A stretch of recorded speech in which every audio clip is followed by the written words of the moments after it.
Hi friends, welcome to Kriti cricket. நேற்று 4வது T20 போட்டி ஜிம்பாப்வேக்கு எதிராக இந்திய அணி அபாரமான வெற்றியை பெற்று இருக்காங்க. கிட்டத்தட்ட 11 வருடங்களுக்கு பிறகு விக்கெட்டே இழக்காம ஜிம்பாப்வேக்கு எதிராக இந்திய அணி அபாரமான வெற்றியை பெற்று இருக்கிறது. முதல்ல டாஸ் வென்ற இந்திய அணி பந்து வீச்சை தேர்வு செய்தாங்க. அதன்படி களமிறங்கிய ஜிம்பாப்வேல பெருசா அவங்களால இந்திய பவுலர்களை எதிர்த்து தாக்கு பிடிக்க முடியாததுனால 20 ஓவர் முடிவில் அவங்க வெறும் 156 ரன்கள் மட்டுமே எடுத்தாங்க. இலக்கு எளிதாக இருந்தாலும் நேற்று களம் இறங்கிய ஜெய்ஸ்வால் மற்றும் சுப்மன் கில், ஏற்கனவே சுப்மன் கில் முதல் 2 போட்டியில் ஃபார்மில் இல்லைனாலும் 3வது போட்டியில் அவர் ஃபார்முக்கு வந்துட்டாரு. அதே போல ஜெய்ஸ்வால் முதல் போட்டியில் 34 ரன்கள் எடுத்து அதிர்ச்சி கொடுத்தாரு. ஆனால் நேற்றைய போட்டியில் அதிரடியான மற்றும் அவுட் ஆகக்கூடாது அப்படிங்கிறதுல நிதானமாகவும் இருந்து இந்திய அணி வெற்றி பெறுவதற்கு மிக உறுதுணையாக இருந்தது ஜெய்ஸ்வால் தான்.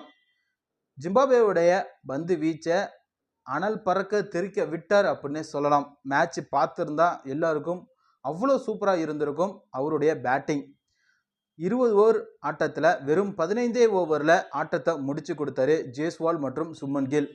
ஜெய்ஸ்வால் 53 பந்துகளை ஃபேஸ் பண்ணி 93 ரன்களை எடுத்தார். இதில் 11 பவுண்டரி 2 சிக்ஸர்கள் அடங்கும். அதே போல் சுப்மன் கில் 38 பந்தில் 56 ரன்களை எடுத்தும் இருந்தார். அவர் 6 பவுண்டரிகளையும் 2 சிக்ஸர்களையும் விளாசி இருந்தார். இதனால் இந்திய அணி 4வது போட்டியை வெற்றி பெற்று இந்த தொடரை 3-1 என்ற கணக்கில் கைப்பற்றி இருக்கிறது.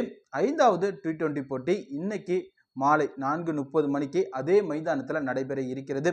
நேற்றைய போட்டியில் சுப்மன் கில் பவுலிங்கில் மட்டும்தான் சின்ன சேஞ்ச் பண்ணியிருந்தார்.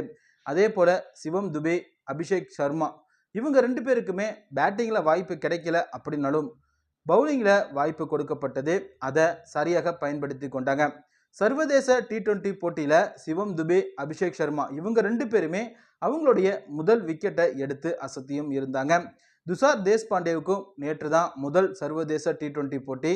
பந்து வீச்சு சுமாராக இருந்தாலும் பவுலிங்கில் ஒரு விக்கெட்டை எடுத்து அசத்தியும் இருந்தார். இதனால தான் நேற்றைய போட்டியில் இந்திய அணி ஜிம்பாப்வேவை வெறும் 156 ரன்களுக்கெல்லாம் சுருட்ட முடிந்தது. நம்மளால எளிதாக வெற்றி பெறவும் முடிந்தது.